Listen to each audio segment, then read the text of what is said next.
முடிவுகளை திடீர்னு எடுப்பாங்க. நீங்கள் எதிர்பார்க்காத முடிவுகள் எடுப்பாங்க. இப்போ திடீர்னு வீட்டில் இருக்கிறீங்க, பேசிகிட்டு இருக்காங்க, இப்போ பையன் இருக்கிறாரு, பேசிகிட்டு இருக்காங்க, கொஞ்சம் பொருளா பேசி முடிச்சுட்டு வரோம் அப்படின்னு சொல்கிறதுக்குள்ள ஒரு பேக்கெலாம் எடுத்து கிளம்பிடுவார். நான் இந்த வீட்டுக்கு இனிமேல் வரவே மாட்டேன் போங்கடா அப்படின்னு சொல்லிட்டு போயிடுவார். அப்போ யாரெல்லாம் வீட்டுக்கு வர மாட்டேன்னு கோவிச்சுட்டு போகிறாங்க, திடீர்னு ஒரே முடிவு ஒரே நாள் எடுக்கிறவன், ஒரு நாள் பிரேக்கப் பண்ணுறேன். இவங்களோட எல்லா கதையும் பார்த்தீங்கன்னா திடீர்னு ஒரு மாதிரி டெம்பான மாதிரி ஆகி அதை போட்டு உடைக்கிறது கத்துறது, ஒரு மாதம் 2 மாதம் அப்படி இருப்பாங்க. அதுக்கப்புறம் நார்மலுக்கு வந்துடுவாங்க. இது வந்து மரபு ரீதியாக வருது. தாத்தா பாட்டியில் யாராச்சும் பார்த்தீங்கன்னா மனநலம் பாதிக்கப்பட்டவங்க இருப்பாங்க. அந்த கண்டிஷன் உங்களுக்கு மறுபடியும் வந்துட்டு போகும். இது வந்து அவங்களுடைய பிஹேவியரோ மாற்றத்தை கவனிக்கிறப்ப நீங்கள் நேரடியாக சொல்லாமல் நீங்களாவே ஒரு அவுட்டிங் கூட்டு போகிறது, நீங்களே அவுட்டிங் கூட்டு போய் இங்கே அங்கே போன்னு சொல்லி டார்ச்சர் பண்ணாமல் ரிலாக்ஸாக விட்டு அவங்களுக்கு அந்த அந்த அந்த அந்த இடத்துல இருந்து வெளியே வர்றதுக்கு நம்ம ஒரு சப்போர்ட் பண்ணணும். இவ்வளோதானே தவிர நம்ம இடத்த மாற்றும் பொழுது, நீர் சம்பந்தமான இடங்கள், பயணம் சம்பந்தமான இடங்கள் எடுக்கும் பொழுது நம்ம கொஞ்சம் தன்மை மாறுதுன்றதனுடைய பார்க்குறமே தவிர இது பரிகாரம் கிடையாது. ஆக மொத்தத்தில் நம்ம பொசிஷனை சேஞ்ச் பண்ணணும், என்விரான்மெண்ட்டை சேஞ்ச் பண்ணால் ரிலாக்ஸ் கிடைக்கும். சில கேஸுகளுக்கு வந்து என்ன பண்ணாலும் ரிலாக்ஸ் கிடைக்காது. ஒரு எந்த சுச்சுவேஷனாக இருந்தாலும் எல்லாமே காலாவதி ஆயிரும். அதனால் நன்மையும் தீமையும் இன்பமும் துன்பமும் ஒரு நாள் காலாவதி ஆயிரும்.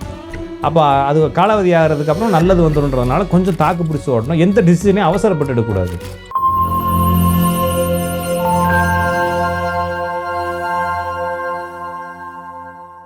காஸ்மோ வியூ நேயர்கள் அனைவருக்கும் வணக்கம். இன்றைய நிகழ்ச்சியில் ஜாதகம் குறித்து நமக்கு இருக்கக்கூடிய சந்தேகங்களுக்கு விளக்கம் கொடுக்கறதுக்காக ஜோதிட கதையரசு ராஜநாடி கா பார்த்திபன் அவர்கள் நம்ம கூட இணைந்திருக்காரு. தொடர்ந்து நிறைய விஷயங்கள் பேசலாம். வணக்கம் சார். வணக்கங்க. எப்படி இருக்கீங்க சார்? சரி, இன்னைக்கு நிகழ்ச்சியில வந்து இந்த ஒரு சிலவங்க எப்ப பார்த்தாலும் மண்டை காய்ச்சலாவே இருப்பாங்க, டென்ஷனாவே, எல்லாரையும் திட்டிட்டு அவங்களும் டென்ஷன் ஆகி மற்றவங்களும் டென்ஷன் ஆகி சைக்கோ மாதிரி பிஹேவ் பண்றதை நம்மளால பார்க்க முடியும். இது என்னைக்காவது நடக்கிறது இல்லை, என்னைக்குமே அப்படி இருக்கிற மாதிரி. இதற்கான ஜாதக அமைப்பு அப்படியே சைக்கோ அப்படின்னா என்னன்னா சமூகத்தோட ஒன்றாத ஒரு மனநிலையுடையவர்கள். அப்போ எல்லாருக்கும் ஒரு கட்டத்தில் அந்த சைக்கோ தனம் வரத்தான் செய்யுது. பொதுவாக மனநிலையை குறிப்பிடக்கூடிய கிரகங்கள் வந்து ராகு, கேது, சந்திரன், புதன். இந்த 4 தான் வந்து மனநிலையை குறிப்பிடுறது. அதுக்கப்புறமா மரபு ரீதியாக வரக்கூடிய மனநிலையை குறிப்பிடுறது சனியும் புதனும். அப்போ இந்த 5 கிரகங்களுடைய காம்பினேஷன் வந்து இவங்களுக்குள்ள ஒரு சம்திங், ஒரு அப்நார்மலை கொடுக்குது. அப்போ இந்த 5 கிரகங்கள் முக்கியத்துவம் அடையும் பொழுது, 5 கிரகங்களையும் குறிப்பாக ராகுக்கு எது முக்கியத்துவம் அடையும் போது, இந்த பையன் வந்து வீட்டில் சாதாரணமாக இருப்பான், யூனிஃபார்ம் போட்டானா சைக்கோவாக மாறிடுவான். நிறைய வீடுகள் ஸ்கூல் போகிற பசங்களே நீங்கள் பார்த்துருப்பீங்க. அவன் அது வரைக்கும் ஜாலியாக ஓடிட்டு இருப்பான், விளையாண்டுக்கிட்டு இருப்பான். யூனிஃபார்ம் போட்டு உட்கார வச்சிட்டாங்கன்னா இப்படி உட்காந்துருப்பான். அதனால் யூனிஃபார்ம் போட்டால் ரொம்ப ஸ்ட்ரிக்ட் ஆஃபீஸர் மாதிரி, கஞ்சி போட்ட துணி மாதிரி ஆயிடுவார். அவரும் சேர்த்தே யூனிஃபார்ம் மாறிடுவார். இந்த மாதிரி குணங்கள் ராகுக்கு எது சந்தியில் இருந்தால் வரும். ராகு ஒரு ராசியில் 30 டிகிரி இருக்குது ஒவ்வொரு ராசியும். அதில் வந்து ஒரு கிரகம், ஒரு ராகுங்கிற கிரகமோ கேதுங்கிற கிரகமோ 0லேருந்து 2 டிகிரிக்குள்ளே இருந்தால், அல்லது 28லேருந்து 30 டிகிரிக்குள்ளே இருந்தால் அதை வந்து விளிம்பு சந்தின்னு சொல்கிறோம். இந்த விளிம்பு சந்தினா, சந்திங்கிற வார்த்தை இருக்குது, அது லக்ன சந்திக்கு தான் இருக்குது, லக்னத்துக்கு தான் இருக்குது. கிரகங்கள் சந்தியில் இருந்தால் அப்படி இருக்குன்றது நான் தான். சந்தியில் ராகு கேது இருந்தால் அவங்க வந்து ஒரு மாதிரி குணாதிசயங்களை வெளிப்படுத்துவாங்க. எப்படி குணாதிசயம்னா, இப்போ நம்ம 2 பேரும் பேசிகிட்டு இருக்கும்போது இங்கே ஒருத்தர் உட்காந்துருக்காரு, அவருக்கு ராகு கேது சந்தியில் இருக்குது அப்படின்னு வச்சுக்கோங்களேன். அவர் ஃபோன் வந்தால் கூட எடுத்து பேச ஆரம்பிச்சிடுவார். என்ன நடக்குதுன்னா அவர் யோசிக்க மாட்டார். அவர் வேலையை அவர் என்ன செஞ்சிருவார், பார்த்துக்கிட்டு இருப்பார். அவனுக்கு அடுத்தவனை பற்றி கவலையே இல்லை. ஓகேங்களா? அதே மாதிரி ஏதாச்சும் நடந்துக்கிட்டு இருந்தால் கூட சரி, அவருக்கு அதை பற்றி கவலை, அவர் வேலையை முடிச்சுட்டு தான் அங்கே போய் பார்ப்பார், எட்டி பார்ப்பார். அப்படின்ற கண்டிஷன் இருக்கிறதுனால இவங்க நிறைய பேர் வந்து இந்த கண்டிஷனுக்கு நிறைய ஹையர் ஆஃபீஸரில் இருக்கிறாங்க. ராகுக்கு இது சந்தியில் இருக்கிறவங்களை பார்த்தீங்கன்னா நிறைய பேர் ஹையர் ஆஃபீஸில் இருப்பாங்க. அவங்களுக்கு அதை பற்றின எவனை பற்றியும் கவலை இல்லை. எனக்கு டேபிளில் வைக்க வேண்டிய வேலையை என்ன செஞ்சிடணும், வைக்கணும்னா வீட்டுக்கு போ, இல்லைன்னா வேலைக்கு வராதுன்னு வாங்க. எதை பற்றி யோசிக்க மாட்டாங்க. இது வந்து ராகுக்கு எது சந்தி. இதை நம்ம சைக்கோத்தனமாக எடுத்துக்கலாமான்னா தெரில, எடுக்கிறவங்க எடுத்துக்கணும், அவங்க சிச்சுவேஷன். ஓகேங்களா? அப்போ என்னன்னா, இந்த ராகுக்கு எது சந்தி இருக்கிறவங்க தான் அப்படிங்கக்கூடிய உணர்வுல அதிகமான ஒரு குழப்பத்தில் இருப்பாங்க, அல்லது நான் அப்படிங்கக்கூடிய முடிவில் ரொம்ப விடாப்பிடியாக இருப்பாங்க. இவங்களுக்குள்ள ஒரு பிரச்சனை வந்துச்சுன்னா அந்த பிரச்சனையை விட மாட்டாங்க, மண்டைக்குள்ளே போட்டு ஓட்டுவாங்க. செல்ஃபிஷ்ன்றதை விட அப்படி எடுத்துக்கலாம். அதே மாதிரி இவங்க ஒரு ஃபிக்ஸட் மைண்ட் செட்டுன்னு சொல்கிறோம் இல்லைங்களா, இதுதான் அப்படின்னு சொல்லி, இப்படி தான் அப்படின்னு சொல்லி ஃபிக்ஸ் பண்ணிக்குவாங்க தனக்குள்ள. அதுலேருந்து மாறவே மாட்டாங்க. ஒரு படிக்கவே மாட்டாங்க. திடீர்னு பார்த்தீங்கன்னா எக்ஸாம் அன்னைக்கு படிச்சுட்டு போய் ஃபர்ஸ்ட் மார்க் எடுத்துருவாங்க. ஒரு மென்டல் மாதிரின்ற வார்த்தை கூட நம்ம சொல்லக்கூடாது, ஏன்னா தப்பாக புரிஞ்சுக்கூடாது. நான் சும்மா ஜாலிக்கு பேசுறதுன்ற மாதிரி சொல்கிறேன். அப்போ என்னன்னா, ஒரு விஷயத்து மேலே அதீத ஒரு ஈடுபாடை கொடுத்து அதுக்குள்ளேயே ஃபிக்ஸ் ஆயிடுவாங்க. அப்படி இருக்கிறது சரியில்லை தானே. அப்படியே இருக்கிறது சரியில்லை. எல்லாத்துலயும் இதே மாதிரி இருந்துட்டு என்ன பண்றதுங்க? 24 ஹவர்ஸ் இதே சிந்தனை இருந்தா அதுக்கு போனா அது, இதுக்கு போனா இது, இதுக்கு போனா இதுன்னு சொல்லிட்டு இருந்துட்டா இருக்காங்க சார் ஒரு சிலவங்க எல்லாம் அந்த மாதிரி அவங்களுக்கு இருக்கிறதையும் அந்த நம்ம ராகு கேது சந்தியில இருக்கும். ஆ, பேசிக்கிட்டே இருக்கிறோம், அம்மாட்ட ஏதாச்சும் கேட்குறோம், அப்பாட்ட ஏதாச்சும் கேட்குறோம், குடுக்கல உடனே டமால்னு கண்ணாடியை உடச்சு விட்டா என்ன பண்றது?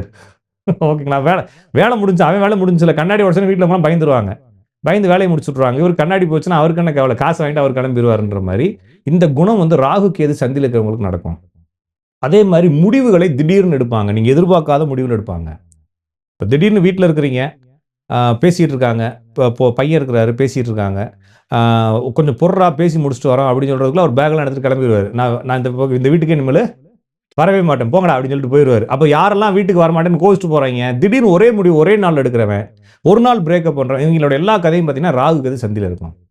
ஏன்னா இவங்க வந்து அப்படியே நான் சொன்னது சரி அப்படின்ற மாதிரி மைண்ட் செட்டுக்கு ஒரே செகண்ட்ல வந்துருவாங்க. எதையும் யோசிக்காம ஒரு முடிவு எடுப்பாங்க. யோசிக்காம இல்லைங்க, அவங்க ஒருவேளை அந்த மாதிரி விஷயங்கள் எல்லாம் ஒரு ப்ரீ பிளானா மண்டைக்குள்ள வச்சிருக்கலாம்னு தோணுது. எனக்கு என்ன தெரியும். அவங்க ஆல்ரெடி வந்து அதுக்கு ப்ரிப்பேரா இருப்பாங்க. எல்லாத்தையுமே வந்து தனியா ஒதுக்கி விட்டா கூட வாழ்ற மைண்ட் செட்ல அவங்க இருப்பாங்க. சந்திரன் சந்தி வந்து குழப்பவாதிங்க. ஓகேங்களா?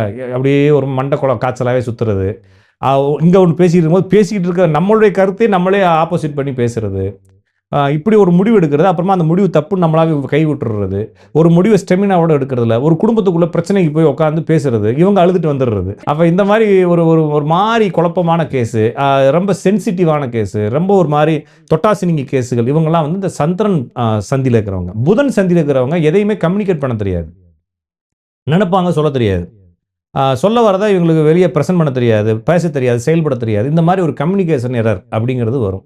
அப்போ சந்திரன் புதன்லாம், சனி புதன் அப்படிங்கிறது, சனியும் புதனும் பவர் ஆச்சுன்னா, நான் சொல்கிறது வந்து வக்ரமோ பரிவர்த்தனை விளிம்போ ஆச்சுன்னா இவங்களுக்கு வந்து மரபு ரீதியாக பிரச்சனை இருக்கும். நல்லா இருப்பாங்க, சாதாரணமாக இருப்பாங்க, திடீர்னு ஒரு மாதிரி டெம்பான மாதிரி ஆகி அதை போட்டு உடைக்கிறது கத்துறது, ஒரு மாதம் 2 மாதம் அப்படி இருப்பாங்க, அதுக்கப்புறம் நார்மலுக்கு வந்துடுவாங்க. இது வந்து மரபு ரீதியாக வருது. தாத்தா பாட்டியில் யாராச்சும் பார்த்தீங்கன்னா மனநலம் பாதிக்கப்பட்டவங்க இருப்பாங்க. அந்த கண்டிஷன் உங்களுக்கு மறுபடியும் வந்துட்டு போகும்.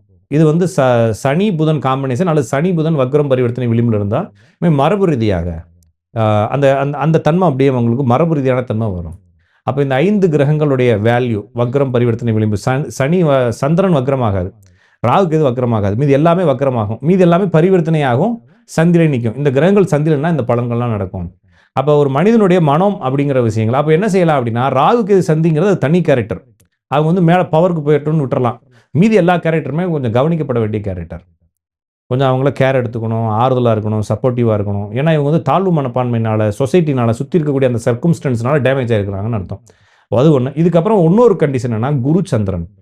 இந்த குரு சந்திரன் இணைவு அப்படிங்கிறது வந்து தாழ்வு மனப்பான்மை, இல்லைன்னா ஏற்கனவே ஏதோ பட்ட அடிகள், ஓகேங்களா, ஏதோ பட்ட வேதனை, ஏதோ ஒரு ரணம் உள்ள மனசுக்குள்ளே இருக்கும், அதை வெளியே சொல்லவும் மாட்டாங்க, வெளியே போகவும் போகாது. அது எப்படி போகவும் போகாது. அவங்க எப்பயுமே ஒரு மாதிரி ஒரு மைண்ட் செட்டோடு தான் இருப்பாங்க. ஆமாம், இதை வந்து இந்த கண்டினியூவாக killer, psycho killer, psycho killer இவ்வளோ சொல்கிறாங்க இல்லைங்களா. இந்த உடனே குரு சந்திரன் சைக்கோ கில்லர்னு எடுத்துக்க கூடாது, ஆனால் அதுலேருந்து தான் வராங்க. ஏன்னா இவங்க சின்ன வயசுலேயே நிறைய துன்புறுத்தலுக்கு ஆளாயிருப்பாங்க. ஏன்னா நிறைய சின்ன வயசில் சின்ன பிள்ளைங்க, குடும்பத்தில் இருக்கவங்க சித்தப்பா பெரியப்பா மாமாத்தை கை வைக்கிறது, இந்த மாதிரி கண்டிஷன்லாம் அந்த குரு சந்திரன் தான் வரும். அப்போ இவங்க வளர அந்த மைண்டுக்குள்ளே அந்த ஊண்டிங் இருந்துகிட்டே இருக்கும். அப்போ இது தப்பா ரைட்டா அப்படின்னா, இவங்களுக்கு அது தப்பாக இருந்திருக்கலாம், ஆனால் அது ரைட்டுன்ற மாதிரி மைண்ட் செட் ஆகிட்டு இவங்க அடுத்த வேலை செய்ய ஆரம்பிச்சிருவாங்க. அப்போ இந்த மாதிரி விஷயங்கள்லாம் கொஞ்சம் சிக்கலானது. இப்போ நீங்கள் சொன்ன காம்பினேஷன் அமைப்பிலேயே வந்து பார்த்துட்டு இருக்க நேர்கள் யாருக்காவது இந்த மாதிரி சிம்டம்ஸ் இருக்கு, இல்லை நீங்கள் சொன்ன கிரக இணைவே ஜாதகத்தில் இருக்கு அப்படின்னா, இதற்கு என்னதான் சார் தீர்வு? பரிகாரமா? பரிகாரம் இல்லைங்க, இது மாதிரி நம்மளுக்கு ஒரு ஃபீல் இருக்கு, நம்மளுக்கே தெரியும் நம்மளுக்கு ஏதோ ஒரு மைண்ட் டிப்ரெஷனாக இருக்குது அப்படின்னு தோணும் பொழுது, அது சம்மந்தமான ஏதாச்சும் ஒரு ஆலோசகரை எடுத்துக்கலாம். அவங்களுடைய பிஹேவியரோ மாற்றத்தை கவனிக்கணும். கவனிக்கிறப்ப நீங்கள் நேரடியாக சொல்லாமல் நீங்களாவே ஒரு அவுட்டிங் கூட்டு போகிறது, நீங்களே அவுட்டிங் கூட்டு போய் இங்கே அங்கே போன்னு சொல்லி டார்ச்சர் பண்ணாமல் ரிலாக்ஸாக விட்டு அவங்களுக்கு அந்த அந்த அந்த அந்த இடத்துல இருந்து வெளியே வர்றதுக்கு நம்ம ஒரு சப்போர்ட் பண்ணணும். இவ்வளோதானே தவிர வேறு வழிகள் கிடையாது. சரிங்களா? வேறு ஏதாச்சும் அங்கே கோயிலுக்கு போய் இங்கே கோயிலுக்கு போனால் நிம்மதி இருந்தால் போகலாம்.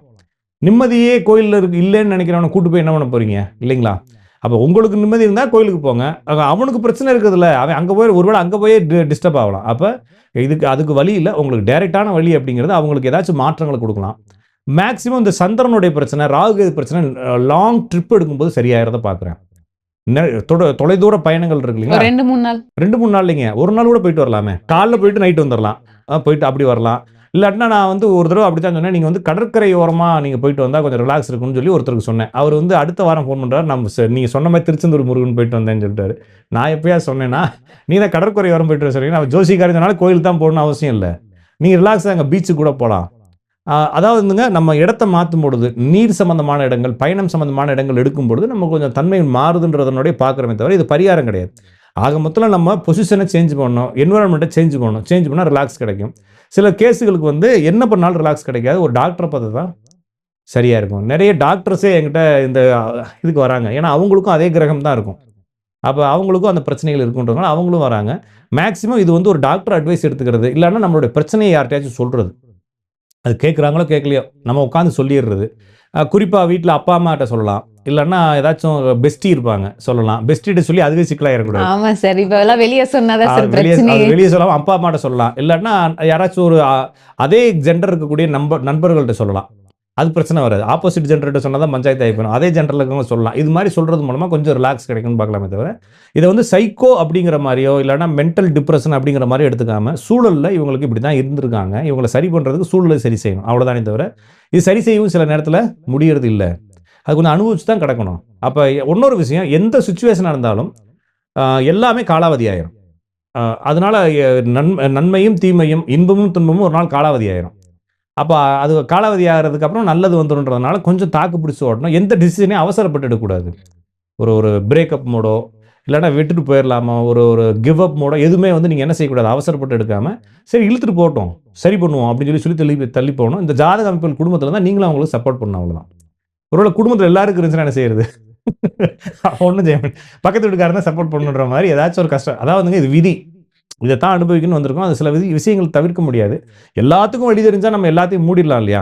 என்கிட்ட ஒருத்தவங்க கேட்டாங்க, அப்போ வந்து மருத்துவத்துக்கு போகிறது பரிகாரம் தானே, அவங்க என்கிட்ட டெக்னிக்கலாக கேட்டாங்க சூப்பராக. அப்போ மருத்துவத்துக்கு போகிறோம்ல, மருத்துவத்துக்கு போறது எப்படி சார் அவங்க பரிகாரம்? கேட்குறது அது மாற்று செய்கிறோம்ல, அவங்க அப்படி நினச்சிக்கிட்டு இருக்காங்க. அப்போ நான் என்ன சொன்னேன்னா, மருத்துவத்துக்கு போகிறது பரிகாரம், உடம்பு சரியில்லாட்டா என்ன செய்கிறோம், மருத்துவர்கிட்ட போகிறோம் பரிகாரம். அப்போ கடன் வாங்கினா என்ன செய்யணும், நான் கேட்டது சார், கடன் வாங்கினா என்ன செய்யணும், காசை திருப்பி கட்டுறது தான் பரிகாரம் இல்லைங்களா?